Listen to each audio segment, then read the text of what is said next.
Welcome back to Steeler Nation Australia. And today we are discussing, for some reason, for I don't know why, but it's just the media and how the media plays everything. And the speculation continues even in the season. There is still a lot of speculation about the quarterback starter. The quarterback starter is Kenny Pickett and will be Kenny Pickett for the future. However, there's rumors going around with the quarterback controversy. Will they start Mitch? Will they start Kenny? Does Rudolph have a shot? He might as well be brought up too. That's the quarterback controversy going around, and it's utter nonsense. It's such nonsense. I know we need to talk about something, but we should be talking about the game. We should be actually talking about Mitchell Trubisky and how well he played as backup and how good of a backup he can be for this Steelers team, not just immediately saying Mitchell Trubisky won the game, therefore he should be starter. You cannot chop and change all the time. Bob Pompiani says here on Facebook, Mike Tomlin says Kenny Pickett will be a regular practice contributor as he remains in concussion protocol. If he is cleared to play, Pickett, will play. So you've heard it from Bob Pompiani and you've heard it from Mike Tomlin. But when head coach Mike Tomlin pretty much saying if he's cleared to go from concussion protocol, he will be the quarterback number one starter against the Dolphins, against the Eagles, against the Bengals, and so on and so forth. There is no quarterback controversy, right? There is none.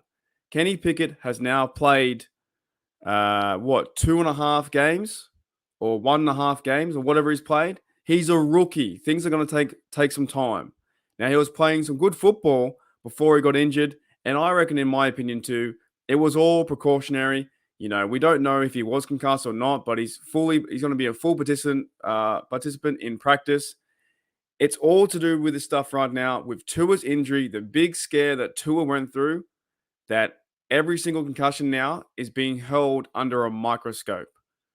So if you put both quarterbacks at 100%, right? Say that Trubisky is 100% and you say that Kenny Pickett is 100%. You have to go with Kenny Pickett. Once you make that change and the struggles that Trubisky had in the first 4 games, once you make that change to the next quarterback, you don't go back to Mitchell Trubisky. You just don't do that. You give the rookie the shot the whole year. If that's them losing games, so be it. You lose all the games you can, you get a good draft pick. If that's them winning games, fantastic. You try and win some games. We're only 1 game out of the North. We're 1 game out of the North from the Ravens. Now, I have heard a lot of people say, why don't we just try and tank? In my opinion, I don't want to tank. I don't want to see the Steelers tank. I don't watch all year or wait all year to see my team tank. I watch all year for games like last week with I almost got them Buffalo Bucks. With the Buccaneers, I watch all year for this, for the upsets, for the secondary to come in and play some good football, right? For Cameron Hayward to come in spot of Frymouth. I watch all year for those kind of moments where Coach Tomlin can coach his fellas to go win a game. That's why I watch. But there is no quarterback controversy right now. You got to give the young guy a shot. KP8 needs a shot at this quarterback number 1 position.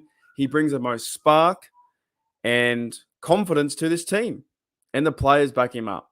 So all those reports from Steelers beat writers and fans out there saying Mitchell Trubisky won 2 games and he has a better record than Pickett, or Trubisky won the game last week. Yes, he played very well. He played some good football. However, that's what 6-year veterans should be doing.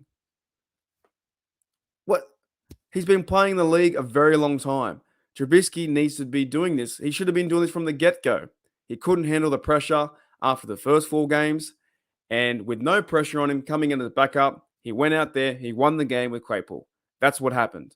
They took over, they won the game at Acrisure Stadium, and there was no pressure for Trubisky because he can't lose a job he hasn't got. But going forward, the Steelers will go with Kenny Pickett.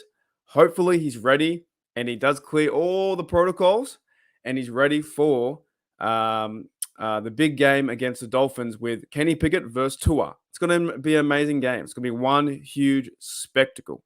Anyways, I wanted to clear the air with that because I just find it nonsense, absolute nonsense.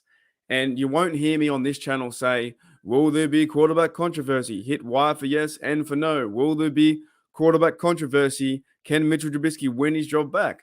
No. Coach Tomlin went out there and told you in the press conference that he won't be doing He won't be going back to Trubisky, right? They're going to go forward with Pickett and see how it goes. Pickett to Pickens will light it up. If Claypool can keep playing good football like he did last week, then he will continue. If DJ can hold the football and catch the football and not have many drops, this offense can turn it around. We just need a running game as well to turn that around. Thank you guys for listening to Steeler Nation Australia. And also, one last bit. I did hear some upsetting news, and I saw the videos from Noah Struckbarn, All Steelers Talk, and I saw the videos from Pittsburgh Owen, my mate who I work with, that apparently there was some death threats to Kevin Dotson because he was playing bad and he did some flags. That is absolute nonsense. Anyone who does any kind of death threats to these players, to these sports stars, right? They're out there to put on a show. That's what they're meant to do. They're out there to put on a show for your entertainment. That's what they're there for.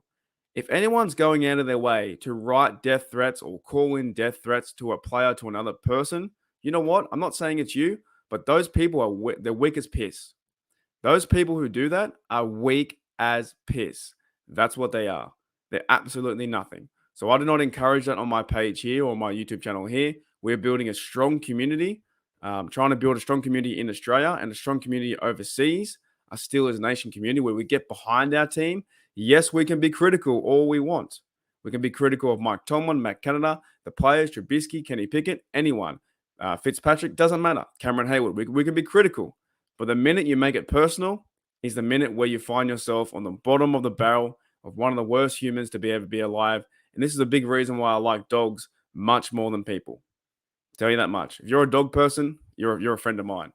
All right, guys, I'll see you later.